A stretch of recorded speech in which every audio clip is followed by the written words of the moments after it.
Hello and welcome back to our channel. It's Ken Bone, aka Bert's Bones, Bones Bees, Terry Boneman, Kim Bone, aka Boney and the Jets, aka Bonefish Grill, aka Bonehead. I'm out. Otherwise known as Matthew. That doesn't sound as cool. And I am Jade. And welcome. I hope that you will stick around with us. Hit that subscribe and like button down below. Our channel is going to be a little bit about You're too scared. finance. Be excited. I'm sorry. So, without further ado, let's get into this first video. Bonehead. So, welcome back to our channel, and today we are going to be talking about our debt-free journey, our debt freedom, and how we got to where we are today. So, the average American has about $90,000 in debt. Yeah. We had about half of that. He had about half of that. He had about $40,000 that we paid off in about 18 months. I can say we, it was really him and me separate. So I had no debt, so I built up my bank account, and he paid off debt and brought his debt to income ratio down. So we were kind of doing the opposite thing of one another, but it got us to where we are today. So Matthew, take it away. Ken Bone, take it away, Ken Bone. Run with your bone, Ken Bone. She's a ham bone. All right, so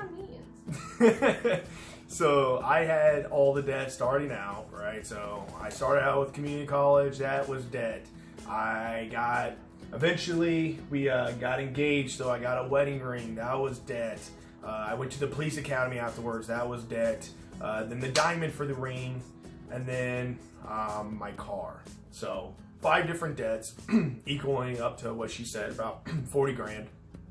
And so the lowest of the low, right? We're working the snowball program, which we'll get into that in a later video. But essentially what that is, you take your lowest debt, pay that off, you roll that into the next lowest debt. So the lowest debt was the schooling. That was $50 a month. And okay, $50, whoop-de-doo. So I paid that off, and I rolled what we saved, and then that payment from the college, I rolled that into the wedding band. That was a little over $100 a month. So instead of the $100 minimum, I'm paying $150.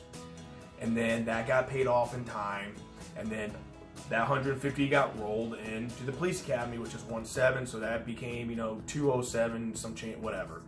So vice versa, so on and so forth. What I'm trying to say. So that rolled into the diamond, and then that rolled into my car inevitably. So Matt had about $850 worth of payments every month. And yeah, that's a lot of money to be paying towards other people every single month. Like, think of all the things you could do with $800 a month. And that was kind of like what started me into looking into all of this stuff more, because I am a very fiscally responsible person, and so I was looking at it as like, oh my gosh, like $850, like that's a lot of money. We didn't give everything up to even the diamond. I didn't have a full-time job until my car. I got my car after I got a job, but every other debt all the way up, I had no I had a job, but not like an adult job. I wasn't a salaried employee. I was working different places, but that's, another time we can get into. But I had different jobs. At one point, I was working for a school district. Another point, I was working at the airport. But I didn't have a full-time job, and $850 was a lot of money. So that was a lot of money to eat up a month. August of 2018, we went on a bomb trip to Las Vegas. Highly recommend going there. However, shout out Scott, thank you. We had our hotel room paid for by his uncle, and it was a super fun trip. So fast forward through all the fun times that we had there. but we also drove home. And I had a captive audience at this time. Like, I was thinking, and I was like, I love listening to Dave's podcast because, like, at this point, like... I'm sorry. I don't want to be a jerk. I just interrupted my wife. I'm sorry. I do want to say I was already in a pissed off mood on the way home because we were running late and we had, you know, get on the road. We had a timeline, right? And while we're leaving, I stop off to get, and I asked my wife, go in this souvenir store, grab some stuff for the guys I work with for souvenirs. I'm sitting there in a parking spot, and this guy flies past me on the strip, blows out the back end of our rental car, right? Takes off, right? And I end up chasing him, whatever. I get him. We start talking. Las Vegas PD shows up. Guy turns out to be drunk. So I'm already in a hacked off mood. It sets us like 6 hours behind on our timeline schedule, literally, because, you know, they're busy. So 6 hours behind schedule. The back of the rental car is blowing out, right? And I'm worried about being stuck with the bill. So that's my mindset. Sorry for interrupting. Please go on. So yes, we were incredibly late to getting started on our journey home, and I decided to drive because Matt was mad. So I decided to turn on the Dave Ramsey podcast, and he was my captive audience. That he was asleep. Emphasis on captive. By the time that I actually turned it on, he's the worst co-pilot in the entirety of the world because he always sleeps. So I just kind of either sing to myself or do my own thing, but I decided to listen to Dave Ramsey because I had been listening to him before we left for vacation, and it had just gotten me revved up on like all of the things that we could do in life if we just set a vision for ourselves and we just go towards that. And so I turned it on, and with Matt woke up and he was like, "What is this? Like, why are you?" He hates listening to this guy talk. He hates talk radio. 23 hours. It's the same guy the entire ride home. But I like talk radio. He hates talk radio. He likes listening to music. Like, that's all he really, until I started listening to like audiobooks and stuff like he listens to music in the car, and that's about it. So he wakes up, Dave Ramsey's on. Well, he starts hearing all of these people paying off their debts that only make, you know, $40,000 a year, $50,000 a year, and they're paying off $100,000, $200,000 worth of debt in a couple of years or whatever, because they went what Dave calls gazelle intense, where you are literally only paying off debt. You're not going on vacations, you're not going out to eat, you're not doing any of these things, you're just paying off your debt. And he started hearing this, and he's had this mental shift of, if they can do it making that, then my, you know, over $50,000 income of just him can pay off his debt, which was around $40,000. Yeah. And so at the time, we weren't married. We were at this point actually just dating. Yeah. And so we were both living at home with our parents. So we had no rent, we had no nothing. He had a full-time job now making, you know, $50-something thousand a year. There was literally no excuse to not start paying things down. So we got home and we had this conversation that I had had multiple other times, but it had not ever gone anywhere, of, you owe people money. This money that you have been saving in your savings account, it doesn't belong to you because you already spent it. It's been spent. So you're kind of like, you wouldn't do that if you owed your grandma money, you know, like you wouldn't be like, oh, I'm gonna save this $8,000 instead of paying grandma back the $8,000 that I owe her. But for whatever reason, when it comes to like being a company, we think, oh, we can take 5 years to pay them back, 10 years to take them back, 30 years to pay them back. Because if you're given the time, they allow you to pay it back in that time. You're like, then fine, I'm gonna take that time. Even though you're paying 5 times the amount for the good by the end of it, because you paid interest for literally 5 years on something that you might not even own anymore by that point. Yeah. So, which is ideal for them. Like him, he never actually finished his degree, but we still had to pay interest I will. I'm going on this. I know, but like, we still had to pay interest on that. Like, there wasn't even a good that we got from it. It was literally we were paying interest on nothing. Oh, that was sweet. But, you know, like, it was, yeah. But that's a different story. So, we get back and we have this conversation. He pays down everything and is left with, at the time, just his car was all that was left at the end of all That of was scary though, from going to saving money, and that's what everyone says, save money, but okay, what Kim Bone, Jay, now you're saying, whoa, we need to save money, you need to save money. Okay, but now you're telling me to drain your bank account. That was my argument. And when she brought it up every single time, that was my defense. Why would I want to spend all my money? What if an emergency happens? What if this happens? What if that happens? And we'll get into more of that and we'll explain all that. But it's completely logical to think that and be like, no, not happening. It's not doing it. Nope. And so then we went on vacation together again that August, and it was supposed to be this cheap vacation to golf stores. Like, well, here we went over budget, but my mind, I was just so happy. It was our first like actual vacation together alone. We've been with family vacations, but alone. So it was just exciting. So we ended up spending $6,000 while we were there. $4,000 over budget. Was crazy. That's how much we spent on a full vacation to Jamaica, where we got to scuba dive every single day. Where did $6,000 go? I literally had to go through and like your giant inflatable unicorn But that was only $100. Like, I'm just saying, like, it adds. It adds up. It does. But we were very irresponsible. It was all because we put everything on a credit card and we weren't paying attention because we were on vacation. We thought that we were good. We thought we were above the system, and we weren't. So maybe we came some back people are, and but we weren't. I don't think really anyone is. Let's be honest. Like, maybe people who make immense more amounts of money, I don't know. But like, I think that most of us get out of our realm when we start spending on a credit card.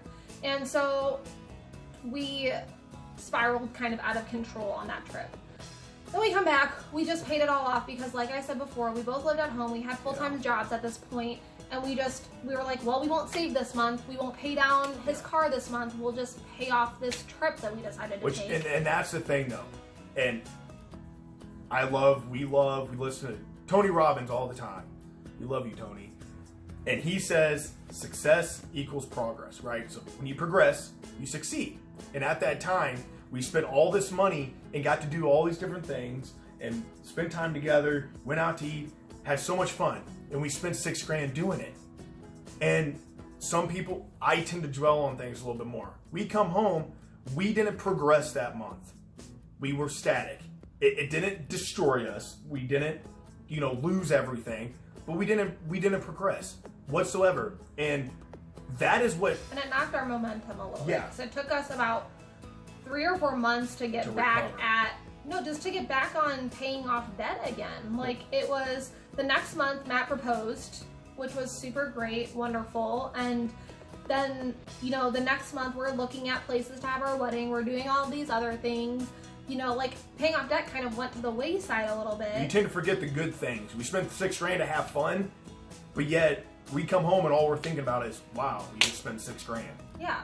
So it was like, if we didn't regret it, it would have been one thing, but in the sense, it was like, we could have had just as much fun and not spent $6,000, but, In December, had a cringy conversation. Like, for me, cringy. Cringy for me, too. Because I felt like even dirty just bringing it up because like money is just like weird to talk about, and I had already pushed him once to like drain his bank account, and now I had this ring that I knew he didn't pay for because I knew he was paying off other things, and I knew he didn't have the money for it because we were very open about our finances even when we were dating. And I was like, okay, so I got this ring, and now if he doesn't pay this off by November, this was December of 18, November of 19 is when we were getting married, I was like, I'm gonna have to pay for my own wedding ring. No woman should ever have to pay for her own ring. And I had gone to through hell in a handbasket to get myself a full ride to nursing school. Like, I literally lived at school, breathed school, did everything that I needed to get this full ride. to not have debt. And then I was like, I'm marrying somebody who like just keeps taking out loan after loan after loan for himself because it's easier than paying things up front or waiting. And well, it makes sense. I mean, it had to be really awkward for her, because how do you love someone, you're like, well, I'm going to bring this up. It may very well start an argument, or, have some disagreement about it, and it's awkward. Hey, we're going to get married, and what are you doing about your debt? And it sounds bad, and it makes you sound like a horrible person, and it doesn't. And, she had a valid point. We're going to get married, and legally, in the eyes of the law, once you're married, what's mine is hers and hers is mine. You can separate them. You can have them in separate bank accounts. That's people's preferences. But by law, what's hers is mine and what's mine is hers, good or bad. The amount of money we have, the lack thereof at times, and also the debt. My debt became her debt. So whatever that we got married with became her problem. So we had this conversation in December, and Matt just went ham on paying off debt. Like, he picked up OT, he spent everything that he had on, like, that wasn't going towards bills. Got a second job. Yeah, like, did everything. And so by May, he had the ring paid off. And that was a relief to me, and I think also to him, like, to him because he didn't have this debt anymore, but to me it was just reassuring in that he changed. He changed his habits with money. Like, I wasn't going into this relationship by myself, being worried and being the person who's in charge of all of these things and being the bad guy all the time of like, no, you can't buy that because we have to pay off this because you keep going and spending, and then it's just gonna turn into fights. Like, one of the biggest reasons for divorce is money, because people don't have the same mindset. And so to get him to my side of the mindset, it took 18 months, but we got there, and by the end of it, we have two paid for cars. We have our rings from our wedding are paid for. We're renting an apartment because we didn't have a down payment, and we weren't going to do a 0 down first time homebuyer thing because it's not smart. And we had no emergency fund. So now it's not financially smart. Now we have this great setup, and it's going to set us up for success in the future. So I hope that this gave you some momentum for yourself of that you can do this, that this is not as hard as you're making it in your head. It's just discipline. It's doing it every month. It's just having this mindset of, I need to spend less than I make, and if I can't pay for it outright, I don't deserve it. I shouldn't have it. I shouldn't be buying it. It's all a choice. You may not like the choice, you might not like the decision, but at the end of the day, if you make 40 grand a year and you have 100 grand worth of debt, that's your fault, okay? I don't want to sound like a jerk, but the point is there's always a choice. Sometimes you might not like the choices, make sure, sometimes you don't like the decision or the outcome. The thing is, do you make 40 grand and drive a $40,000 car? It's all a choice. Don't complain about your finances when you made that choice. Don't say, okay, well, you guys are just, you don't understand. And the whole point of this channel and these videos are, we want you to be able to, if you stay this long, I really appreciate it. I want you to be able to come back, watch our videos, and get to know us more and more. We're just average people that want to help. And that's the whole point. We decided to start this channel because we want to be able to make people understand, you're like us, we're like you. You can do it. We want to be your cheerleader. We can show you that it can be done. We want to be able to teach you things that we've learned. And I've always been an advocate for learn from other people's mistakes. You're gonna make your own mistakes, which are just as good. But sometimes it's good to learn from other people's mistakes before you have to face the $6,000 hole. So. Cool. Correct. All right, well, that wraps up this video, I think. So thank you so much for sticking around with us, and yes, make sure you hit that like and subscribe button. We're a brand new channel. We need you. We need all of the likes and subs. Comment if you have any good or bad.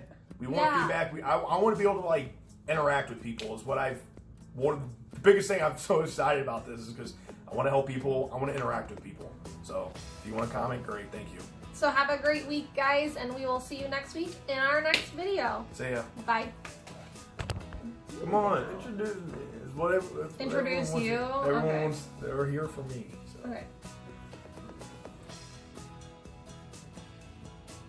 Introduce me. I'm Kim Bone, aka Bonefish Grill. Stop.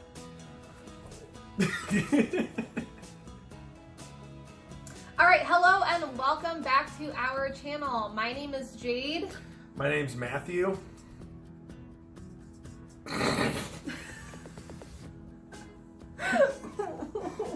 Why are you like this? Well, how do I introduce myself? I thought you were doing all the Kin Bone things.